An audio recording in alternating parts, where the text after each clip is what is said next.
Bonsoir, heureux de vous retrouver ce soir, car nous allons ensemble parcourir la vie d'une artiste, humoriste et comédienne. Elle a un parcours ô combien intéressant. On va tenter ce soir en 26 minutes de parcourir sa vie d'artiste et puis on verra des sketchs d'elle. Elle est là sur notre plateau, plus belle que jamais, c'est Philomène. Ça, c'est les œuvres de la couturière? Non, pas du tout. Oh, j'ai commencé à oublier. Vous avez commencé déjà à oublier. Plus de ciseaux. Oui. Maintenant, place au micro. Place au micro. Ça n'a pas été facile, tout ça. Ça n'a pas été facile. Né à Tiasalé, repartir au Burkina Faso, vous intégrer là-bas, faire des formations, rencontrer des gens et être celle que vous êtes aujourd'hui. Celle qui bat tous les records avec ce spectacle. Je vous salue, Marie, qui a été un gros succès. Bravo et merci d'être à Afro-Night. Merci beaucoup. Merci. Je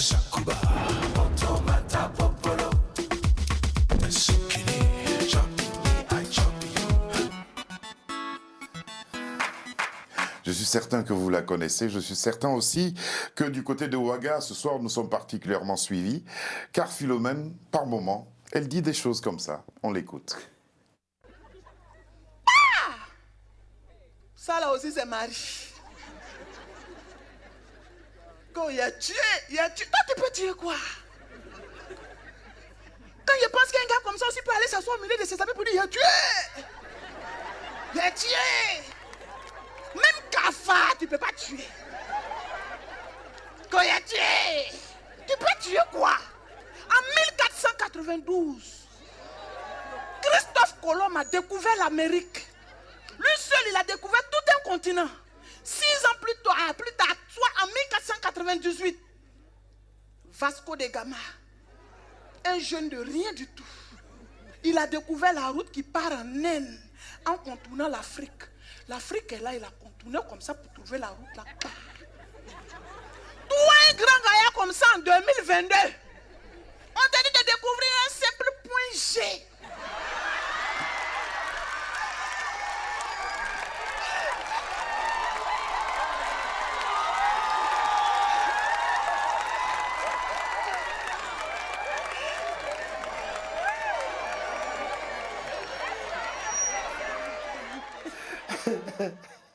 Merci, j'en ris encore.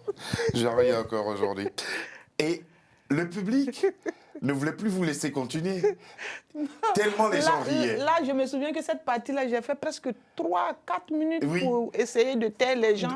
Pour les calmer pour pouvoir continuer. Là, c'était difficile. Parce que donc je me suis entièrement la vidéo, vous dites, non, le spectacle n'est pas encore terminé, ça continue. À titre personnel, à quoi vous ramène ce sketch-là et ce moment de votre parcours?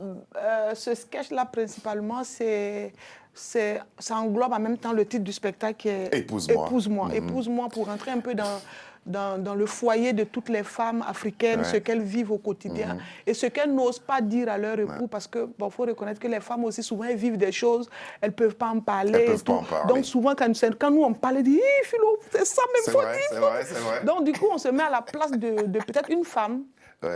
En général, comme ça, on prend une femme, on se dit, bon, ça peut être une telle ou une telle, ça peut être même ma mère, ça peut être même moi qui vis cette situation-là avec son mari, elle n'est jamais satisfaite avec son mari, mais comment lui dire ça? Aime le dire. Il dit, quand je suis assis quelque part, ne faites rien devant moi parce que je vais tout rapporter. C'est ça. C'est un peu ce que vous faites. C'est un peu ça, oui. Est-ce que vos parents ont eu l'occasion d'apprécier votre talent? Oui et non, parce que mon père, lui, il ne m'avait jamais vu prester, il savait que je faisais du théâtre. Il s'était vraiment opposé à tout voilà, ce que vous voulez faire. Au départ, oui. Et bon, au départ, quand je voulais faire le théâtre, le papa, il ne voulait pas, en fait. Il ne voulait pas. Donc, du coup, j'ai insisté, j'ai tout fait jusqu'à ce que je rentre au Burkina. Et c'est au Burkina que j'ai commencé. Que vous avez commencé à tout faire, votre papa, Feu Mathias Nanema. Vous avez un engagement, moi, qui m'interpelle, c'est la déscolarisation des jeunes filles. Ça fait partie des combats que vous menez. C'est pour cela aussi que vous avez voulu prôner ces messages-là, montrer ce que, même si on n'a pas été aussi loin à l'école, ce dont on est un peu capable. Parce que c'est en quatrième que vous avez tout arrêté. Oui, c'est en quatrième que j'ai tout arrêté. Donc du coup, dans l'écriture, on s'est dit, on a envie de parler de tel sujet, de tel sujet, et en fonction du titre du spectacle, on essaie de mettre tous les sujets à l'intérieur. Et quand je parle de la déscolarisation de la jeune fille, la violence faite aux hommes, comme la violence faite aux femmes, ça c'était dans le tout premier spectacle, Je vous salue Marie, qui a eu lieu en 2019, ça c'était au Sénasa, où j'ai essayé de mettre ensemble tous ces sujets-là dans un seul spectacle qui a duré plus d'1h40. 2 heures, on m'a dit. Voilà, 2 heures. Voilà. 2 heures. Donc, du coup, voilà, à chaque spectacle, j'essaie de vraiment mettre l'accent sur des sujets quand même importants. Mais tout est parti par votre admiration pour certains comédiens. Et là, la Côte d'Ivoire vous a beaucoup influencé. Oui, au départ, quand je voulais faire le théâtre, parce qu'il faut reconnaître qu'au départ, c'était le théâtre, c'était pas l'humour. L'humour est venu tomber sur moi comme ça. On parlera du moment où l'humour intervient. Ok, donc du coup, au départ, c'était le théâtre. Donc, depuis l'école primaire, c'est-à-dire quand j'étais au CE en Côte d'Ivoire. Voilà, Diallo Tikoyi Vincent, Marie-Louise Assoué, paix à son âme. Il y a pas mal de comédiens comme ça, ivoiriens, qui m'ont vraiment apporté. C'est-à-dire qu'ils ont impacté quand même ce que je suis devenue aujourd'hui. Ce que vous êtes devenue aujourd'hui, grande actrice. Un jeu assez particulier, plus que naturel. Ça nous rappelle un peu Adrienne Couton et tout ça. Mais chacune de vous a ses qualités, cela s'entend. Voici un film dans lequel vous avez joué et vous êtes autour d'un puits. Et là, il y a un commérage qui est mortel. On regarde. Merci. J'ai dit, tu as vu l'étranger qui loge chez le curé? C'est quel étranger ça encore? Marie, toi aussi. Faut pas faire, on dirait que tu ne vis pas à Kikideni. L'étranger qui loge chez le curé, toutes les femmes du village parlent de lui, là, tu l'as pas encore vu. Tiens, le voilà qui arrive. Vous là même, vous êtes trop grave, quoi. De vrais commères. C'est étranger, vous n'avez jamais vu ou quoi? Il y a étranger dans étranger. Celui-là, est-ce que tu l'as vu? Il est mignon comme ça. Tu fais pas ça. On dirait même pas que vous êtes des femmes mariées, quoi. C'est pas parce qu'on est au régime qu'on ne peut pas souvent consulter le menu, là. Bonjour, mesdames. Bonjour, monsieur. On peut vous aider? Je m'appelle Omar. Je mène des enquêtes sur l'accès à l'eau dans les villages. Est-ce que je peux vous poser quelques questions? Je suis en train de rentrer. Mais ne vous inquiétez pas. Marie va s'occuper de vous. D'accord. Hein, Marie? Merci. Vous pouvez m'aider? Oui, oui, bien sûr. Merci beaucoup. Il n'y a pas de quoi. Hein, Marie, tu t'occupes de lui, hein? À plus. Bonne journée, madame. Ça fait partie de vos nombreuses expériences cinématographiques, parce que vous avez joué dans pas mal de séries. On va les citer tout à l'heure. Ça, c'est 3 femmes, un village de Aminata Diallo-Glaise. Je parlais du jeu d'acteur. Ça s'apprend. Oui. On apprend la base, et le naturel. Bon, je pense que chacun de nous a son côté naturel aussi, mais il faut reconnaître que la base aussi, on apprend. Donc moi, j'ai fait pas mal de formations au théâtre. Ça aide beaucoup aussi pour les scènes. Ça s'imposait à vous, parce que naturellement, on me disait que vous avez le rire naturel, vous avez cet humour naturel. Voilà. Oui, on me disait aussi que vous avez l'humour naturel. Est-ce que cela s'imposait à vous d'aller apprendre? Bon, il faut reconnaître qu'au départ, je ne savais pas que je pouvais devenir d'abord humoriste sans passer par une formation d'humour ou des trucs. Non, mais ça, c'est le jeu d'acteur. Oui, mais le jeu d'acteur... bon, quand je faisais 3 femmes un village, il faut reconnaître que 3 femmes un village, j'étais déjà inscrite aussitôt. Non, pas encore inscrite aussitôt. Mais là, je suis partie juste pour une figuration. Ouais. Et j'ai été retenue pour jouer le rôle de la vendeuse de Tchapalo, de Dolo et tout. Voilà, donc du coup... Voilà, donc ici, je n'étais pas encore comédienne de théâtre. C'est vrai? Ici, c'était en 2019. Ouais. Et c'est après 2 ans plus tard que je me suis inscrite aussitôt, c'est-à-dire en 2011. 2011, 2012, justement, que je me suis la qualité était déjà là. On va vous voir maintenant en train de jouer la dragueuse. Ah oui, dans 3 femmes un village. On regarde encore. On regarde encore. 3 femmes un village. Bonjour. Ah, bonjour. Ah, tiens, c'est toi la Dolotière. Non, elle a juste bougé un peu. Elle va pas tarder. Ah. Attends un peu, c'est Omar, c'est ça? Oui. Ah, d'accord. Bah, assieds-toi. Merci. Ça va? Ouais. Ça ne vous dérange pas si je vous pose des questions personnelles? Ben non, au contraire, ça me plairait. D'accord. Combien de litres d'eau utilisez-vous pour votre toilette? Ah, d'accord. Combien de litres d'eau? Oui. Si vous venez dans ma douche ce soir, vous pouvez mesurer vous-même.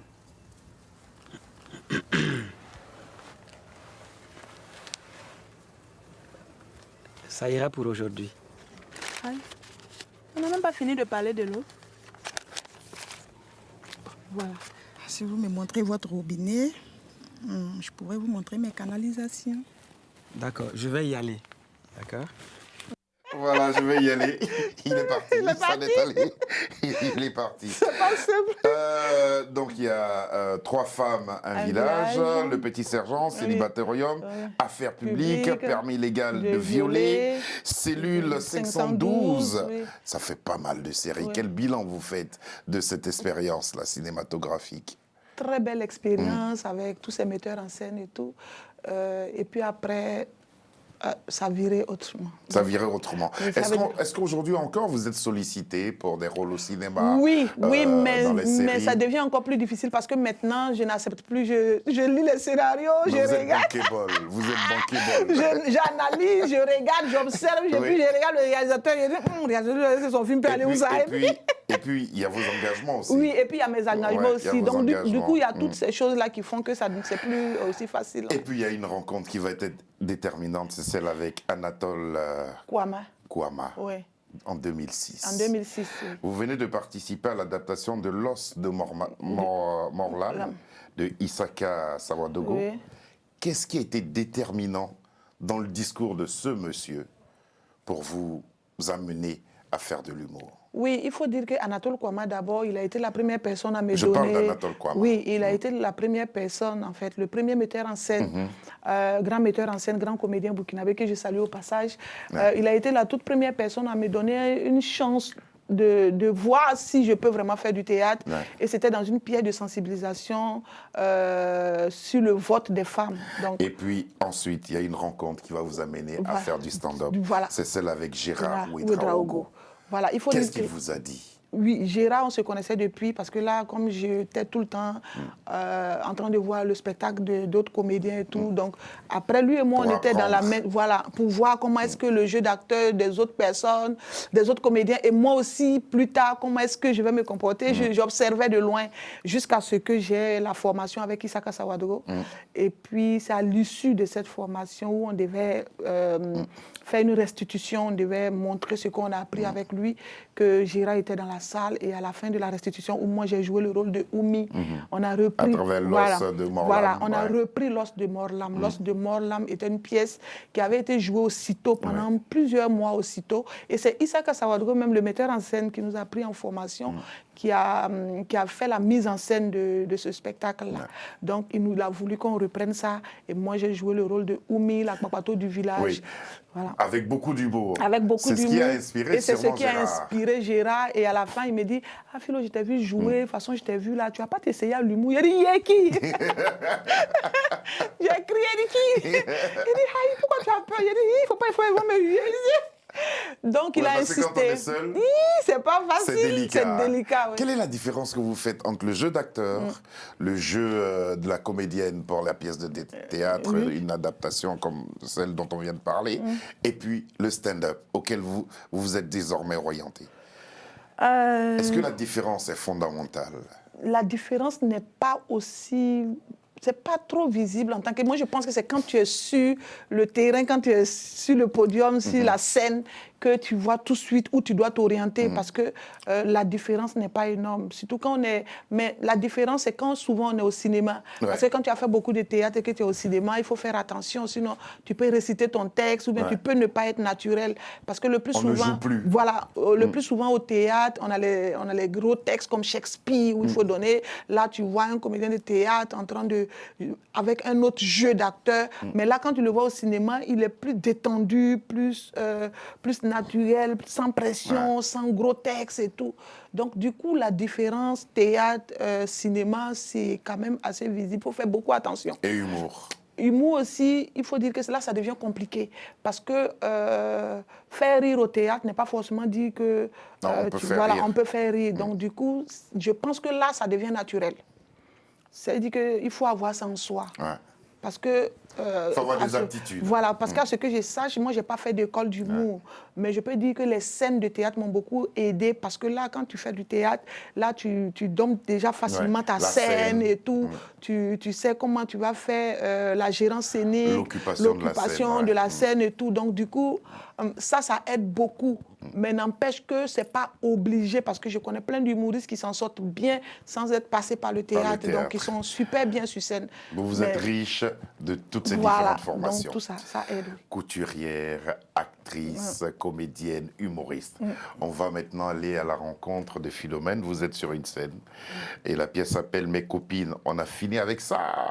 Ouais. Ah oui. On a fini avec ça. Oui. Et là, vous allez nous parler de votre tonton. Le fameux tonton. On le regarde. Le fameux tonton, oui. Ma copine, ça va? Tu es venue seule? C'est bien. C'est bien. Le jour ton gars va t'appeler à 18h, vous finissez de causer, dire au revoir, bonne nuit, c'est qui va te tromper? Sinon, pourquoi il veut que tu ailles dormir à 18h, c'est heure de sommeil? Est-ce que c'est heure de sommeil, 18h, c'est heure de sommeil? Ah, on a fini à ça! On a fini à ça! Moi, dans tout ça, j'ai un tonton que je ne comprends pas. Moi, mon tonton, t'as bien regardé, peut-être il est venu. Non, il n'est pas là. Moi, je ne sais pas si lui, il drague pour se rappeler de son avant. Waouh! Il drague pour tester sa performance. Moi, je ne comprends pas. Il faut le voir en circulation dans sa voiture. Il est là, il tourne, il cherche. Il ne regarde même pas la circulation et puis il cherche. Dès qu'il repère une jolie fille, il faut le voir. Il klaxonne jusqu'à quand la fille finit par serrer sa proie doucement. Ça va, ma jolie? Ah, on rentre à la maison comme ça. Ah, c'est très bien. C'est même très, très bien. Ouh, jolie coiffure, hein? Ouh, si, c'est bien. Est-ce que je peux t'inviter à côté là pour prendre un pot, boire un coup? Oh, tonton, toi aussi. Tu vas me draguer combien de fois? Ah! Donc je t'ai déjà dragué. Oh, mince! On a fini à ça! On a fini à ça! Moi, en tout cas, si un homme marié me drague, il m'invite. Oh, faut me voir. Il y a une façon, il aime me saper. Rouge à lèvres brillant, là, il frotte mes lèvres avec ma copine, tu connais brillant. Quand un grain de brillant se colle sur toi, ça se balade sur toi qu'on dirait Niesra. Tu l'enlèves ici, viens ici. Tu l'enlèves ici, viens ici. Souvent même tu le retrouves sur tes cils, tu sais même pas, tu vas te laver combien de fois, souvent même il est ici. Tu comprends pas. Il est mince et puis il met au bord des mosquées là, il peint les petits parfums qu'on appelle Aruna. Faut me voir, je m'aspèche Aruna sur mon Dieu. Aruna, et puis il est 100 Aruna, 100 mètres. Il est même à soi maintenant. Et reste, il dit bisous, voilà, brillant sur lui.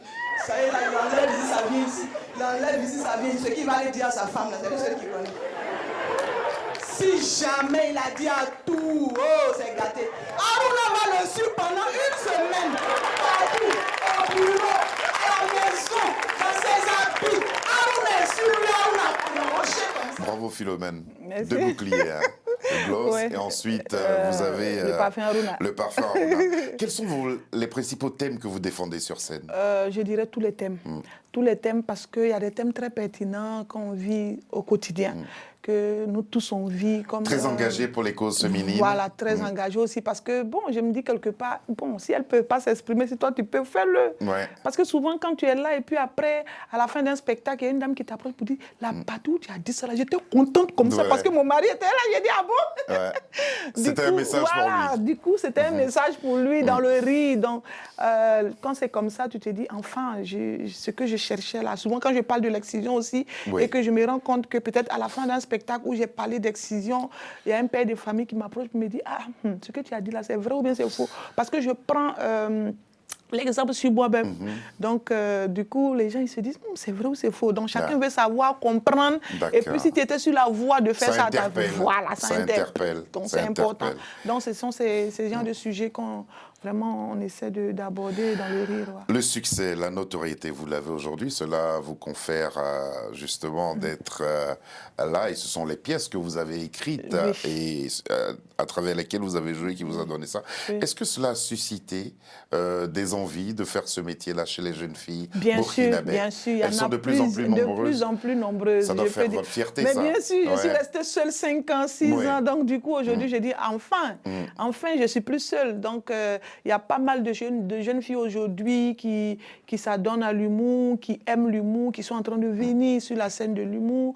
Elles sont en train de chercher à savoir comment s'y prendre. Elles s'approchent, elles viennent vers moi, elles vont vers les autres humoristes aussi, mes collègues, pour chercher à comprendre vraiment le métier qu'elles adorent. Elles adorent. Et en plus, elles vous voient régulièrement à la télévision, dans le Parlement du Rire de Mahaman. Et ça fait plaisir aussi d'entendre ces jeunes filles-là, quand on les demande, elles disent « Ah, c'est Philo qui me donne envie de faire ça. » Je dis « Ah, Dieu merci. » Vous êtes une marraine. Voilà, je suis une marraine pour toutes ces filles-là. Que gardez-vous justement de votre participation, vos différentes participations au Parlement du Rire de Mahaman?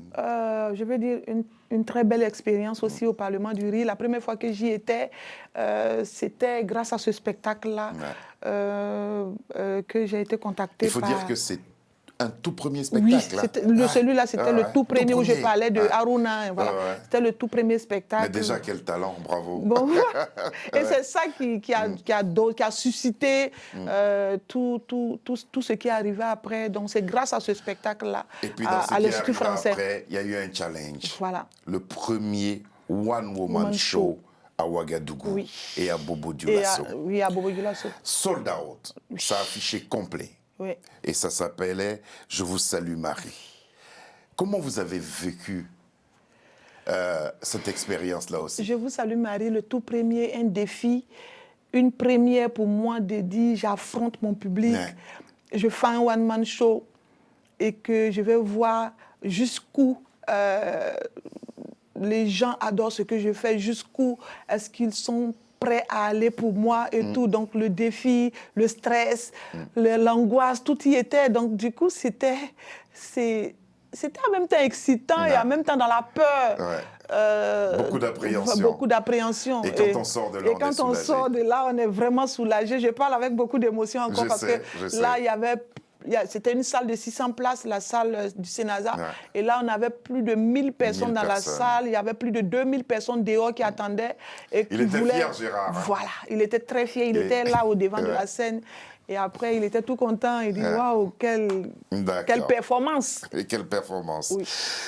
Bon, vous allez nous dire tout à l'heure, après qu'on ait vu le couple de rêveurs, parce que vous avez imaginé un couple de rêveurs. Elle ne voit même pas où je situe la scène. Vous allez voir. Non, on a baptisé ça avec Charles, Davina, Lucie, on baptise les extraits comme ça, on leur donne un nom. Et voilà. Le couple des rêveurs. Ouais. Voilà le monsieur, lui, tout ce qui est dans sa tête, comment faire partir sa femme et puis amener une nouvelle. Oh, faut le voir, il saute ici, la femme est ici. Il cherche, il ne trouve pas. Il passe ici, la femme est là, il s'est levé à matin, pardon, viens. Et ça fait 3 jours, j'ai fait le même rêve sur toi. Rêve là ne me plaît pas. Rêve, j'ai fait sur toi, ça ne me plaît même pas. Tu es toujours habillé en gendarme. Tu me regardes, je n'aime pas ça. Et puis c'est même pas ça le problème. Moi, dans ma tradition et puis ma coutume, quand tu rêves que ta femme est habillée en tenue de travail d'un homme, c'est qu'elle te trompe, l'homme là. Comme moi, je ne veux pas avoir de problème avec les gendarmes, comme je ne veux pas avoir de problème avec l'armée, je vais te libérer. Tu vas aller vivre ton amour. Moi aussi, je vais vivre ma vie. Oh, la femme a sauté quoi? Oh, venez à l'arrivée d'un rêve. On est arrivé d'un rêve. Oh. Moi aussi, depuis l'année passée, je rêve sur toi. Je rêve sur toi. Tu es toujours habillé. Tu as porté souliers. Tu as porté collant. Tu as porté body. Petite chienne a serré ton cou quand ta personne est là, tu as mis bouc et puis tu as arrêté comme ça. Donc, si toi et moi, on a même tradition, on a même coutume, tu sais. Donc tu me trompes avec qui? Il dit, regardez, moi une femme façon, faut plus tu vas m'habiller comme ça dans tes rêves. Hein? La femme a dit, ah, toi tu qui a? Il est là, il regarde, il a honte, mais il dit, je te trompe avec ton oncle. Je te trompe avec ton cousin. Je te trompe avec tes frères. On a fini avec ça. On a fini avec ça. Fini avec ça, grand succès. Et dire que ça, c'était votre toute Tout première scène. Oui, la toute première scène. Toute première scène. Ah là, j'ai transpiré beaucoup avant de sortir là. Non, mais vous êtes d'accord que c'est le couple des rêveurs? Oui, c'est le couple des rêveurs, oui. Après cet énorme succès, qu'est-ce que vous nous préparez? On doit s'attendre à quoi de votre part? Après Épouse-moi. Ouais. Après One Woman Show, là, oui. ouais, il y aura d'autres oui, shows. Il faut dire qu'on veut bien même faire les One Man Show chaque année. Chaque année. Chaque année pour être plus proche des fans, pour être plus proche de ceux qui aiment l'humour. Mais il faut tourner en Afrique aussi. Il faut tourner, c'est ça. C'est ça qui fait qu'on prend le temps de voir et puis de revenir encore avec un One Man Show. Celui-là, il date pas de longtemps, c'est le 26 mars dernier. Épouse-moi. Et je dois le rejouer à l'Institut français, Inch'Allah, Ouaga et Bobo, Inch'Allah. Donc, du coup, pour le moment, on n'a pas encore officialisé les dates, on n'a pas encore fini tous les paparazzi. Donc, du coup, on attend. Je suis certain qu'ils seront encore présents là pour vous entendre. En tout cas, moi, si je suis à Ouagadougou, dans ces eaux-là, je passerai vous voir. Voilà. À quel besoin répond votre séjour en France pour finir véritablement? Bon, voilà, je suis en France parce que j'ai été invitée par ma petite sœur. Elle n'est pas vraiment dans le domaine artistique. Elle voulait vraiment que je vienne et je suis venue. Venez vous reposer un peu. Venir me reposer un peu. Et puis j'avais d'autres contacts avec certaines personnes pour voir dans quelle mesure, par rapport à mes différents one-man shows que je produis, dans quelle mesure je peux les rejouer ici, dans des salles de théâtre. Il y en a pas mal. Là, il faudra tenter une il tournée européenne aussi. Effectivement, voilà. Il y en a pas mal. Donc, du coup, je profite de faire tout ça. La diaspora sera là pour vous soutenir. Mais bien sûr, merci beaucoup. Philomène, merci beaucoup d'être venue. Moi, j'ai vraiment voulu vous recevoir. Je voulais vous rencontrer parce que j'aime rire de ces choses-là. Je ne sais pas raconter d'histoires drôles. Quand les autres font, ça me plaît. Merci pour l'invitation. Merci à Télé Sud. Merci pour tout. Philomène, il faut aller voir sur YouTube. Et puis, à chaque fois que vous l'entendrez en spectacle quelque part, il faudra aller l'applaudir. Ils sont en train de rire en régie. Charles Serrito, Lucie John, Davina, Marie, merci de nous avoir permis de faire cette émission. Merci à vous d'être venus. Et puis, bon séjour en France, bon séjour auprès de votre sœur. C'est tellement cool, j'ai envie de parler encore. Je sais. Je suis là, puis maman dit, ils n'ont pas dit suite. Moi, je trouve ça très flatteur. À chaque fois, mes invités me disent, c'est trop court. C'est trop court, j'ai rien vu. Mais c'est beaucoup de boulot. Je n'ai même pas parlé. Si, on a tout dit. Bonsoir. Et puis, retrouvez Philomène sur scène.